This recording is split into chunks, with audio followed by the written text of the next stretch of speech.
9 Eyes Never Shut. Chapter 6. Being Watched. Alpha to Alpha, see? We must trek to the other before anything can be properly begun. Lucien sat in silence, concentrating hard. Cree had taken a lot of time with him as they travelled on. He was beginning to understand everything, although the complications were still vast and somewhat unknown. There was a definite plan, a real reason for the work the group had put in. Then, once we have found the place, we can perform it. We are all ready. We are all behind you, Nonagon. We will succeed this time. The Tomb Takers. He knew their name now. It clicked into place in his mind as soon as Cree had told him. He knew so many things. They were all stored safely away in his soul. It just required the right keys to unlock them. Lucien was more powerful now, too. He could deflect the enchantments Cree threw, and was getting a sense of the magic around him.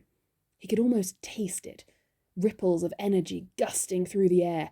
It was a commanding feeling. Right, enough for today.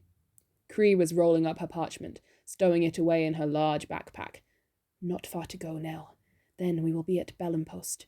We will need to keep you hidden. Lucien nodded that he understood. Mollymauk had been oddly quiet through all of this. A small part of Lucien didn't care. He wanted more than anything to focus, to get back to full strength, whatever that was. But the majority of him missed the cheerful lilt in his head. They had nearly the same voice, he had realized. The subtle differences had not struck him at first, when he had believed it was nothing more than his own mind parroting back to him. But now that he knew, the inflections were stark and clear. Mollymauk was softer, rounded at the edges, but with a barb of wit which lit the tiefling up like ice. Lucien wanted his company. He did not think he could bear this world alone. Cree and his followers were loyal, doggedly supporting him, even though they must know he still had so much to relearn. But loyalty was not intimate. Loyalty could be bought, swayed, changed with the wind. It did not bring people together to share secrets beside the fire at night. No one asked how his chest felt, with a humongous tear still taking its sweet time to scar over. The tiefling had seen so much in his dreams. Dancing, laughter, sleeping under the stars, drinking until the world turned to fuzz. He had seen so many beautiful faces, all of them looking at him with such joy, it ached right through him. But there was none of that out here in the snow. Really, Lucien was quite on his own. Well, this is new. Wait, could you not read? Not when I was you, no. How is that possible? Oh, I dunno. Maybe because I pulled myself out of the ground and ran away with a circus. Never had much time for learning the fine art of literature. Sure learned how to chat a lot of shit, though. Naturally. Lucien sat the book down on his lap and leaned back on his hands. He had borrowed the volume from Cree. It was thin and battered. An old text about a band of adventurers who had traversed the frozen north. It was not particularly riveting. It was not giving his mind the rest he had hoped for. The sky above was inky black. It seemed to stretch on for millennia. And there were so many stars. He could not count more than 20 before his head went blurry. I wonder if they're looking at the same sky, he mused. The words had left his lips before he got a chance to realize that he was saying them out loud. Thankfully, nobody seemed to have noticed. The camp was hushed with snores. Most of the group were asleep. Lucien glanced over to where Cree lay, poring through her notes. She was so engrossed he did not think she had heard. He allowed his eyes to drift shut, feeling a cool breeze lap up his hair. I was going to ask if you read fortunes. Can you do one now? Mollymauk laughed merrily. I knew you were going to ask that. Toya, Where was Toya? Mollymauk ran to scoop her up. Molly? He could not explain what had just happened. How could he tell her? It's going to be all right.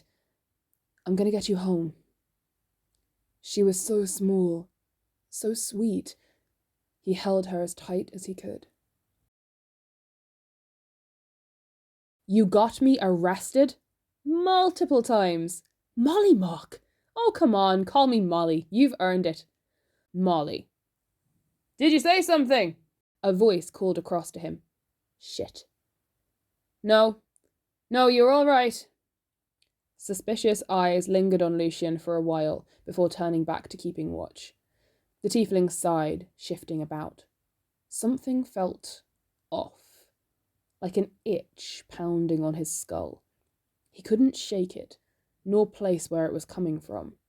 It was growing irritating. Lucien huffed. Lavender fingertips brushed over his horns.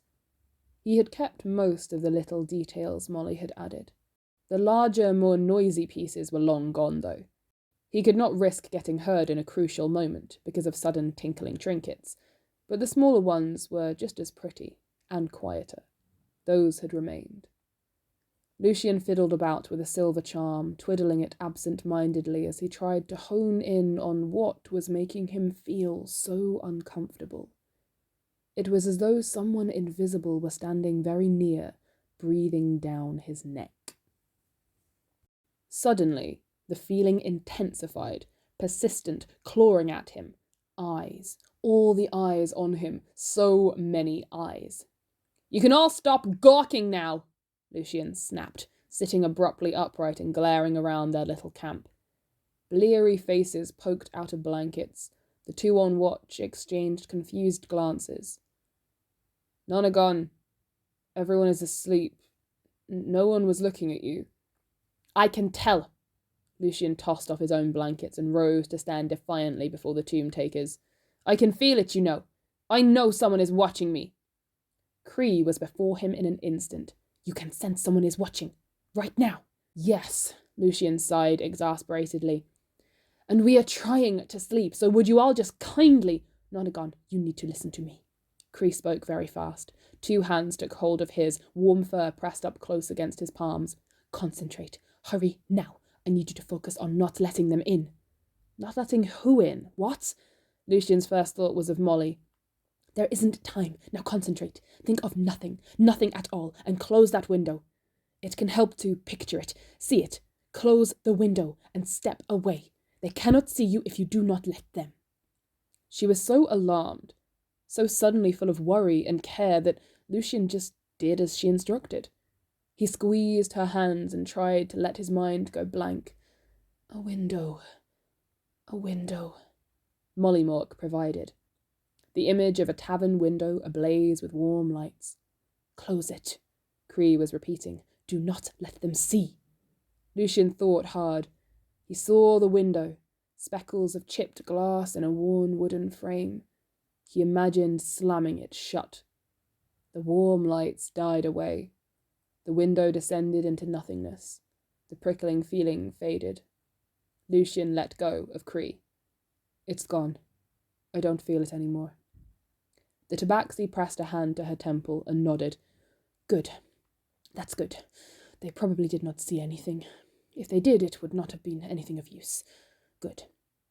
Lucien followed her as she went to sit down on a large log by the fire, dusting off the night's snowfall to make a space enough for both of them.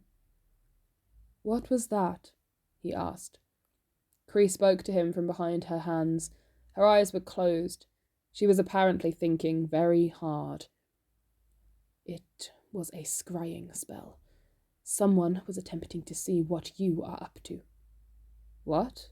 Lucien was taken aback. Like, spying? Who would want to spy on me? Cree shook her head. They must have been to the Glory Run Road. They could be mere days behind us. This is not good.